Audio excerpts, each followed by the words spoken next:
Vamos lá, pessoal, retomando nossas aulas, Segunda Guerra Mundial, finalzinho da primeira fase da guerra. Dezembro de 41, quando o governo alemão decide declarar guerra à União Soviética.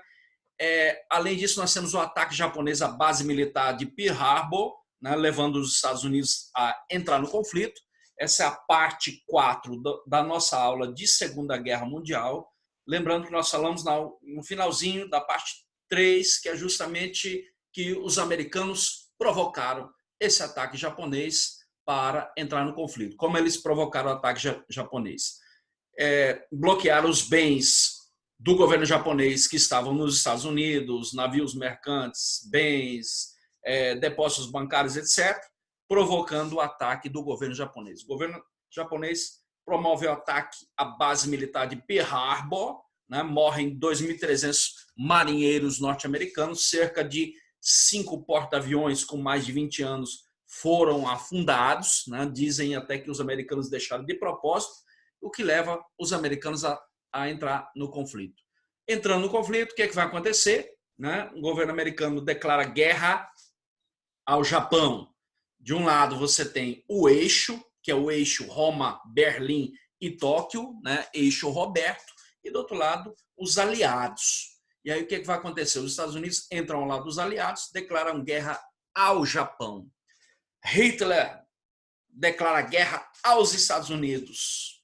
Os japoneses agradecem, muito obrigado, Banzai, né? Mas, como nós já falamos, em nenhum momento o governo japonês deu apoio militar a Hitler, tanto na Europa Ocidental como na Batalha de Stalingrado ou na União Soviética. Não houve essa ajuda militar japonesa aos nazistas. E aí vamos lá.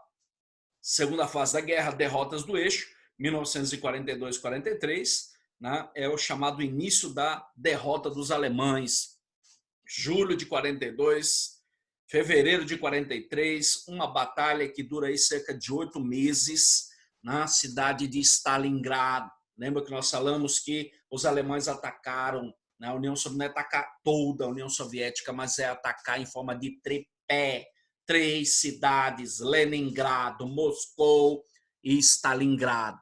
Só para lembrar, Leningrado, hoje São Petersburgo, Moscou, Moscou mesmo. Stalingrado hoje é Volgogrado, chama Volgogrado porque está às margens do rio Volga e era um grande centro econômico na base da indústria bélica soviética, interessava muito aos alemães. Aí nós temos aí o ataque japonês à base militar de Pearl Harbor, né, que tem até o filme falando sobre isso. É um filme meio romântico, né? Você sabe que misturar romance dentro da história, dentro de uma guerra, não é muito legal. Tem gente que gosta, mas de qualquer maneira, vamos lá. O ataque japonês provocou a entrada dos Estados Unidos. Olha lá, o tio Sam exigindo: eu quero você participando do meu exército. Tá? E aí o ataque alemão em forma de tridente. O responsável pelo ataque é Stalingrado, Gerd Hanset.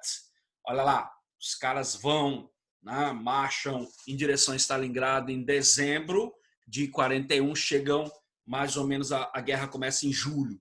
E aí ele ordena o ataque, né? Ele queria cercar a cidade. A cidade era gigante.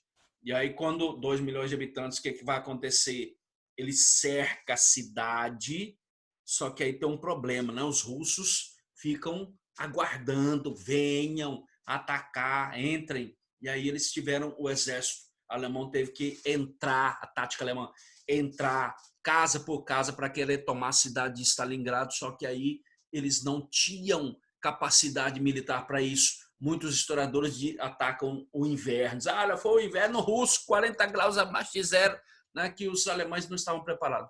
Não é só o inverno russo que derrotou o exército nazista, mas também a ideia de superioridade, né, dos alemães, de achar que iam dominar facilmente os eslavos, os russos. E aí vem um inverno de 40 graus abaixo de zero, você tem as divisões Panzer, tanque de guerra, né, a lama russa impede o avanço, não adianta nada você ter um tanque de guerra estreitamente poderoso, né, se você não consegue avançar com ele. né? Então eles não tinham armamento preparado para atacar num inverno rigoroso de 40 graus negativos. Aí você vê, né, a resistência russa, inclusive Stalin, né, chamava no rádio, conclamava a população a pegar em armas os homens, meninos, jovens, homens feitos e idosos a pegar em armas para lutar contra a resistência nazista. Foi a principal batalha da Segunda Guerra e a principal derrota alemã. Depois da Batalha de Stalingrado, você não vê mais vitória alemã. Os alemães vão sucumbir diante do Exército Vermelho. Olha lá, ó. Os alemães tentam cercar a cidade, só que quando eles entram na cidade para tentar, os russos ficam aguardando, venham alemães, e aí atacar casa por casa, né? Eles não tinham preparo militar para isso. Olha só os números, é um negócio absurdo, né? Dá um print nessa tela aí, ó. Batalha de Stalingrado, junho, julho até fevereiro de 43, 8 meses e 25 dias. Os alemães, 1 milhão de soldados, sendo 400 mil alemães, o resto eram aliados dos alemães na Europa.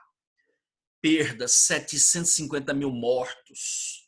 1791, né, perdas de aviões, 1.500 tanques, 6 mil canhões. Do lado russo, olha lá, 1.143.500 soldados. Quer dizer, é muita gente morta. 1 milhão, quase 1.130.000 mortos. Então, é a maior, se não é da Segunda Guerra, se não é só da Segunda Guerra, é uma das maiores batalhas e derrotas de todos os tempos. Tem um livro, inclusive, do Demetrio Magnoli, né, que ele fala as grandes batalhas da história, e ele cita lá a Batalha de Stalingrado, que foi onde ocorreu o maior número de mortos. Aí você tem ideia, mais de 2 milhões de pessoas mortas, 40 mil civis russos, 2.769 aviões russos abatidos, 4 mil e tarará tanques, 15 mil canhões, enfim. Bom, diante, né, dessa resistência russa que consegue neutralizar o avanço do alemão, aí você tem o destaque desse sniper russo, Vassili Zaitsev, né, um cara que inclusive era filho de caçadores russos, tem até um filme sobre isso, né, que chega até a me arrepiar isso aí. Né, o cara era um sniper porque ele aprendeu a matar a longa distância, matar lobos, né? Era caçador, filho de caçadores também, aprendeu desde menino, né, a atirar com sniper. Ele morreu em 1991, né, e foi um dos grandes heróis da Batalha de Stalingrado. O cara sozinho, né, consegue matar sozinho mais de 250 nazistas. Um cara só. Ele dizia que, nas memórias dele, ele matava entre 3 e 4 nazistas todos os dias. Se puder, assista ao filme O Sniper Russo. Tá? Então, o cara matou cerca de 250 soldados nazistas na Batalha de Stalingrado. Um cara sozinho matou mais de 250. Vamos lá. Aí depois você vê a rendição, né, dos alemães, que não conseguem avançar.